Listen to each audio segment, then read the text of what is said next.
एक बार की बात है, गौतम बुद्ध अपने शिष्यों को जिंदगी से जुड़ी अच्छी बुरी चीजों का ज्ञान दे रहे थे।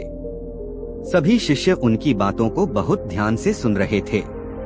उन सभी में एक शिष्य ऐसा था जिसे प्रश्न पूछने की बहुत आदत थी।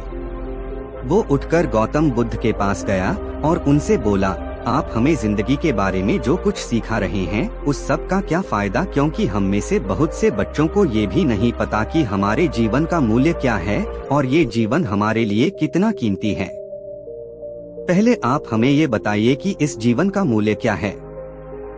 अपने शिष्य की बात सुनकर गौतम बुद्ध अपने कक्ष में गए और एक चमकता हुआ पत्थर का टुकड़ा लेकर आए।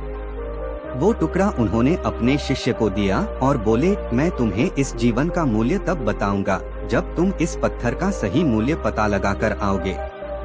साथ ही ये ध्यान रखना कि तुम्हें ये पत्थर का टुकड़ा किसी को बेचना नहीं है। गौतम बुद्ध की बात मानकर वो शिष्य बाजार की तरफ चला गया। बाजार में सबसे पहले उसकी नजर एक फल बेचने वाले पर पड़ी और उसने वो पत्थर उस फल वाले को दिखाया और बोला, इस पत्थर के बदले आप मुझे कितने फल दे सकते हो। फल वाला बोला, ये पत्थर कुछ खास तो नहीं है, लेकिन फिर भी इसके बदले में तुम्हें 10 केले दे सकता हूँ। वो शिष्य उस पत्थर को लेकर आगे चला गया। फिर उसे एक सब्जी वाला मिला। शिष्य ने उस सब्जी वाले से उस पत्थर की कीमत पूछी। सब्जी वाले ने उस पत्थर को ध्यान से देखा और बोला, इस पत्थर की कीमत के बदले में तुम्हें ज्यादा से ज्यादा एक बोरी भरकर सब्जियां दे सकता हूँ। इसके बाद वो शिष्य उस पत्थर को लेकर एक सोने के व्यापारी के पास गया। उस पत्थर की टुकड़े की चमक देखते ही उस सुनार ने उसकी कीमत 100 सोने के सिक्के लगाई।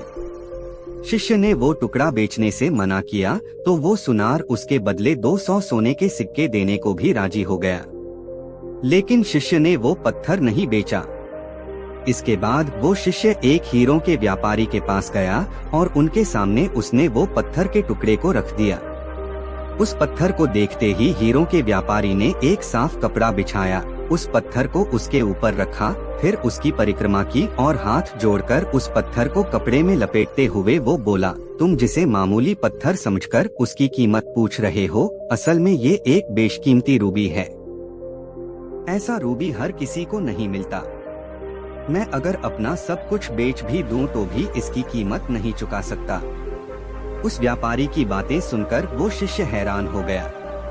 वो दौड़ा दौड़ा सीधा बुद्ध के पास आया और उन्हें उसने जो कुछ भी बाजार में हुआ वो सब बताया। उसकी अचरज भरी बातें सुनकर गौतम बुद्ध बोले, तुम्हारे सवाल का जवाब इस रूबी की कीमत में ही छिपा है। हमारा जीवन भी एक रूबी है, रूबी की तरह ये भी बेशकीमती है, लेकिन हम इस बात को हमेशा नजरअंदाज करते हैं और अपने जीवन का मूल्य नहीं समझते। हम दूसरों को देखकर और उनके जैसा जीवन जीने की कोशिश में अपने जीवन की कीमत को कम कर देते हैं। हम ये सोचते हैं कि हमारी जिंदगी की कीमत वही है जो दूसरे हमें बताते हैं, लेकिन ये बात हमेशा ध्यान रखना कि सामने वाला अपनी हैसियत, बुद्धि और अपनी समझ के हिसाब से तुम्हारी कीमत लगाता है।